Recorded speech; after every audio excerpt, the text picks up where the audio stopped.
तमाम गुटों में विभक्त हिंदू समाज को जोड़ने के लिए करीब 1000 वर्ष पूर्व आदि शंकराचार्य निकले थे केरल से और उन्होंने शैव, शाक्त, वैष्णव तमाम मतों में विभक्त हिंदू समाज को जोड़कर सनातन किया। उसके बाद आज अगर हम ये कहें कि उन्हीं की परंपरा के एक संवाहक शख्सियत हमारे साथ बैठी हुई हैं, जिन्होंने पिछले 650 दिनों से पूरे देश में घूम घूम कर जातियों का दान मांगा, भिक्षा यात्रा निकाली। किस लिए? क्योंकि आप सनातन रहें, जातियों में विभक्त ना रहें। तो ऐसे स्वामी दीपंकर हमारे साथ हैं बुलंद भारत टीवी पर। आप उनको जानते हैं, आपने उनको सुना है। वो ओजस्वी वक्तृत्व शैली, वो सिर्फ उनके पास शब्दों से नहीं, वो उनका जीवन है, वो उनकी जीवन शैली है, वो भाव है, वो उनकी साधना है। तो अब जो साधना कर रहे हैं स्वामी दीपंकर जी आप, वो इसलिए ज़्यादा महत्वपूर्ण हो जाती क्योंकि पहले तो चुनाव जातियों के नाम पे होता था, लेकिन अब तो एनकाउंटर में भी जाति देखी जाने लगी है। ऐसे में जब आप जातियों की भिक्षा मांग रहे हैं तो किस तरीके का समर्थन मिल रहा, कुछ हम बुलंद भारत टीवी के दर्शकों के साथ उसको साझा करें। तकरीबन 650 दिनों से राजकिशोर भैया, कोई गांव की तो लिमिट नहीं रही, हजारों में समझिए, हजारों गांव, सैकड़ों शहर, और शायद समझते हैं कि 5-7 राज्य जी, जहां पर मैं स्वयं विचरण कर चुका हूं। और विचरण करते करते बीच में एक पड़ाव ऐसा भी आया जहां मुझे लगा कि चीजें बन सकती हैं जी। पर एक परमात्मा की कृपा मानता हूं कि आज 650 दिन बीत जाने के बाद और पहले दिन में लगता है कि शायद आज पहला ही दिन है। लगातार ऊर्जा मिलती जा रही है। हाँ, और ये नहीं लगता कि हम मुझको 650 दिन हो गया। हाँ। लगता है नहीं यार, पहला ही दिन है, अभी तो बाकी है, अभी तो बाकी है जी। उसका ये प्रभाव है भैया। तकरीबन 80 लाख के लगभग लोग, जिनका डाटा मेरे पास है, 80 लाख के लगभग लोग वो हैं जिनसे डायरेक्ट या मिस्ड कॉल के माध्यम से मैं जुड़ा हूँ जी। ये वो लोग हैं जिन्होंने कहा मैं जातियों में नहीं बंटूंगा। और इसमें अधिक तेजी आई बांग्लादेश वाली घटना के बाद। जी। जब बांग्लादेश में देखा गया कि किस प्रकार माताओं बहनों के साथ, बच्चों के साथ और युवाओं के साथ, वृद्ध के साथ, व्यापारियों के साथ जी। जो बर्बरता हुई, शायद मैं समझता हूं कि वहां उन्होंने किसी ने किसी की जाति नहीं पूछी। बिल्कुल, उन्होंने तो बस केवल धर्म देखा आपका। हाँ, पता लगा कि आप हिंदू हैं तो लिखिए, सर्टिफिकेट निकाले गए, बोले 2 शब्द लिखिए और जाइए, 2 शब्द लिखिए और नौकरी छोड़िए। और एक जगह तो देखने का वो भी कि जहां एक बच्चे को दाल रोटी दे रहे हैं और दांत से उसके लाल धागे को काट रहे हैं, ये तक देखा। उसके बाद यकीन मानिए भैया, मेरा मन नहीं लगता कि मैं आश्रम में जाकर बैठूं जी। मेरा मन नहीं करता मैं आश्रम में जाकर के जीवन को जीऊं। मेरा मन नहीं करता कि मैं आश्रम में जाकर सोऊं। मेरा मन करता है कि प्रत्येक क्षण, प्रत्येक पल, प्रत्येक घंटा, प्रत्येक दिन मैं समाज को संगठित करने के लिए लगाऊं, और मैं वही कर रहा हूं। आप यकीन मानिए, मैंने सैकड़ों दिनों से अपना आश्रम नहीं देखा। नहीं स्वामी जी, पर मैं आपसे समझना चाहता हूँ, क्योंकि ओम शांति का पाठ करना, अपने आराध्य की साधना करना, वो तो ठीक है, लेकिन आपको क्या लगता है कि ये सही वक्त है कि अब तमाम संतों को अब आश्रम छोड़ने का वक्त आ गया है? ये आपने मेरे दिल की बात कही। मैं नेक्स्ट सेंटेंस यही बोलने वाला था जी। मैं समझ रहा हूं कि जिस सनातन ने संतों के लिए बहुत बहुत बहुत बढ़ चढ़ करके कार्य किए, जो सनातन सदा से संतों के प्रति समर्पित रहा, सनातन जगत, जी। आज उस सनातन जगत को अपने तेजस्वी ओजस्वी महापुरुषों की जी। आज आवश्यकता है। तो मेरा करवद्ध निवेदन है बुलंद भारत टीवी के प्लेटफॉर्म से कि अब आश्रमों को छोड़ने का वक्त है। अब आश्रमों का मोह त्याग कर समाज को संगठित करने का वक्त है। ये समझिए कि ये एक दास भी आपसे भिक्षा मांग रहा है कि अब साहब बाहर नहीं आए तो भविष्य में शायद, मुझे नहीं लगता कि चीजें इस योग्य होंगी कि आप आकर कुछ कर पाए। सच में स्थिति बुरी है।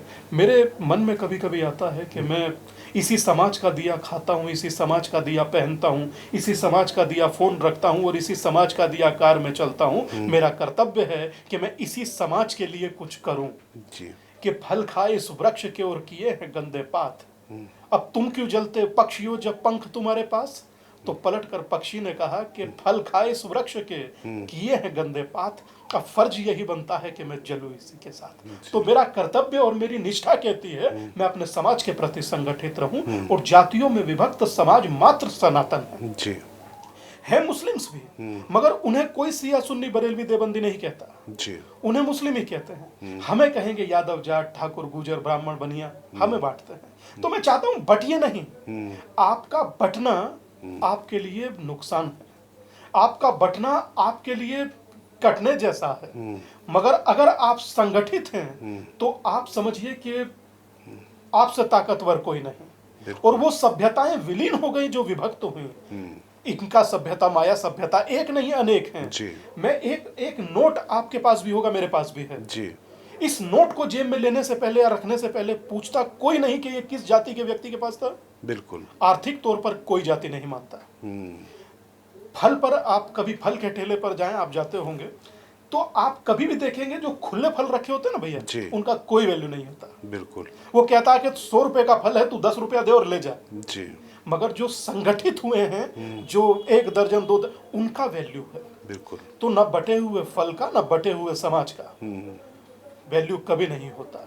आप गंगा में नहाते नहीं पूछे कि कौन नहा रहा बाजू में। जी। मैं अभी हैदराबाद की यात्रा कर आया, तेलंगाना की मैं वही यात्रा पूछना कर चाह रहा आया। था, आप चार मीनार में थे जो असदुद्दीन ओवैसी का गढ़ था, वहां पर भी मैं देख रहा था कि गजब वहां पर प्रचंड भीड़ मुझे दिखाई पड़ी, प्रचंड श्रद्धालु दिखाई पड़े। ये कैसे हुआ वहां मैं पर? चार मीनार मानकर चला था, मगर जब वहां भाग्य लक्ष्मी के दर्शन किए तो मेरे जी। दिमाग में 4 विचार आया। जी। और जिसमें से एक विचार था कि समाज को संगठित करना चाहिए, दूसरा विचार था कि जो संगठित हो वो संगठित होकर जीवन पर्यंत रहे, ऐसे प्रबंध करने चाहिए, और तीसरा विचार था कि समाज संगठित होगा तो भारत की हर चुनौती का सामना करेगा, और चौथा विचार था कि संघे शक्ति कलयुग है।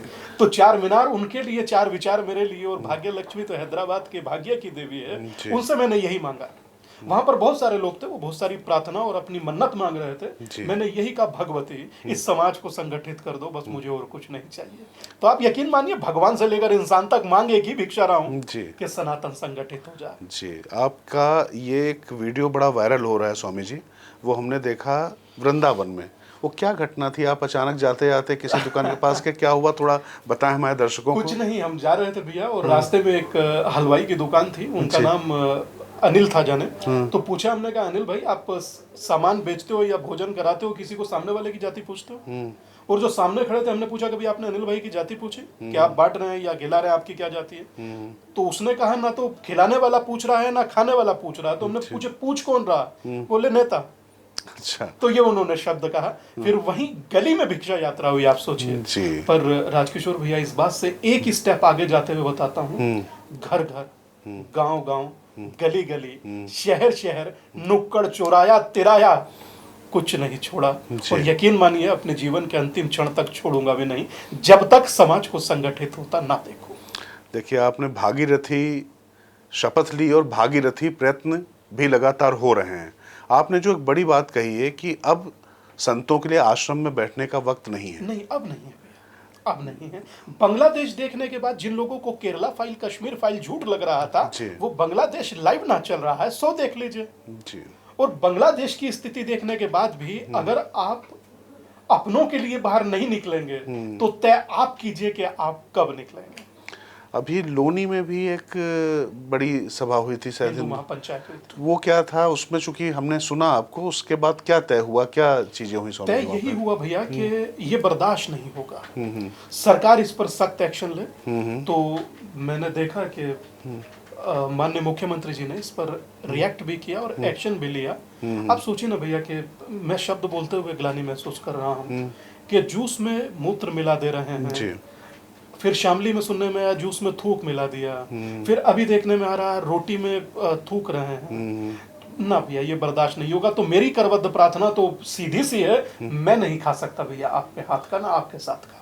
बहुत सिंपल सिस्टम है, धर्म भ्रष्ट हो जाता है भैया। ना तिरुपति में भगवान छोड़ा, ना लोनी में इंसान। मैं वही आपसे बात कर रहा था कि तिरुपति में भी ये जो पूरा हादसा हुआ है, और ये हादसा इसको इसलिए मैं कह रहा हूँ क्योंकि ये कोई गलती नहीं है, कोई भूल चूक नहीं है। ऐसा लगता है कि ये सायास जानबूझ के हिंदुओं के सबसे बड़े आराध्य के लिए एक तरीके से वहाँ पर चर्बी वाला लड्डू और ये सब चीज़ें, तो इसको लेकर जो संत समाज है उसकी क्या प्रतिक्रिया, मैं समझना चाहता हूँ वो कैसे सोच रहे हैं इसको लेकर। भैया संत समाज की प्रतिक्रिया मैंने देखी नहीं, हाँ वही मैं इसीलिए मैंने मैं देखी नहीं। जी। मैं चाहता था संत समाज की प्रतिक्रिया आए, क्योंकि जब बात आराध्या की होगी तो दास बोलेगा, जी जब बात समाज की होगी तब सन्यासी बोलेगा, जी। और जब बात आराध्या की हुई तिरुपति में तो तिरुपति के कुछ चुनिंदा लोगों को तो मैंने बोलते हुए जरूर सुना। उसमें से एक पवन कल्याण भी थे। हाँ। उन्होंने कहा कि सनातन रक्षण बोर्ड होना चाहिए। बिल्कुल। मैं 100% सहमत हूं कि जिस प्रकार से भारत में पूरी गल्फ दुनिया में कहीं जहां वक्फ बोर्ड नहीं है वो भारत में हो सकता है, तो भारत में सनातन बोर्ड भी हो सकता है। बिल्कुल। तो हमारी रक्षण के लिए या हमारी संस्कृति के संरक्षण के लिए बोर्ड हो, मैं तो इसका पुरजोर समर्थन करता हूं और ऐसा समर्थन होना चाहिए। और एक बात और बढ़कर कहूंगा आपसे कि अब इस देश को 5-10% वाले नेताओं की जरूरत नहीं है भैया जी। अब इस देश को जरूरत है जो 80 से 100 करोड़ लोगों का प्रतिनिधित्व कर सके, हिंदुओं के हाल, हिंदुओं की दैन्यता, हिंदुओं के दोयम दर्जे को समझ सके और हिंदुओं के भाव, हिंदू की संस्कृति, हिंदू के देवता को सम्मान दिला सके। कम से कम हिंदुओं को दोयम दर्जे का नागरिक न बनने दे, वैसे व्यक्ति की जरूरत इस भारत को है। अब उनके 5% के बड़े नेता हैं भाई, ये 10% के बहुत बड़े नेता नहीं सर। अब 100 करोड़ का कोई बड़ा नेता हो तो वो बने। बिल्कुल। अब देश बटे नहीं। आपने अभी एक बात कही कि जब आप वहाँ पर वृंदावन में थे तो लोगों ने कहा कि बांटता कौन है, तो लोगों ने कहा राजनेता। अब ये शब्द मुझे पकड़ में आ रहा और मैं घटना दिखाई पड़ रही है। एक अमुक जाति का व्यक्ति पुलिस एनकाउंटर में मरता है, फिर उसके बाद दूसरा अमुक जाति का व्यक्ति दूसरे एनकाउंटर में मारा जाता है।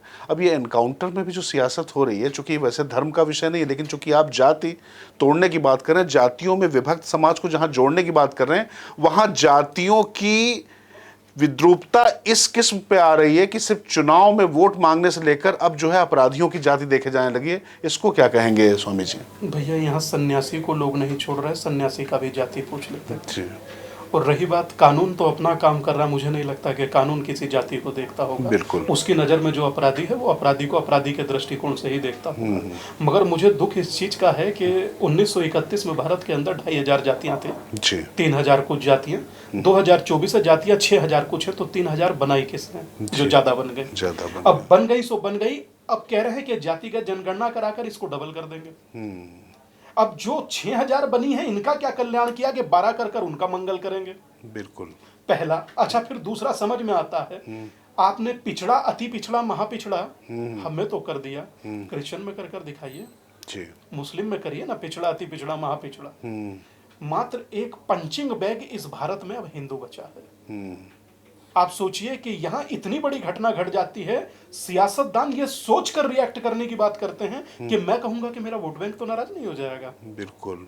मतलब आप सोचिए कि इस देश में 80 से 100 करोड़ लोगों की किसी को नहीं पड़े जी।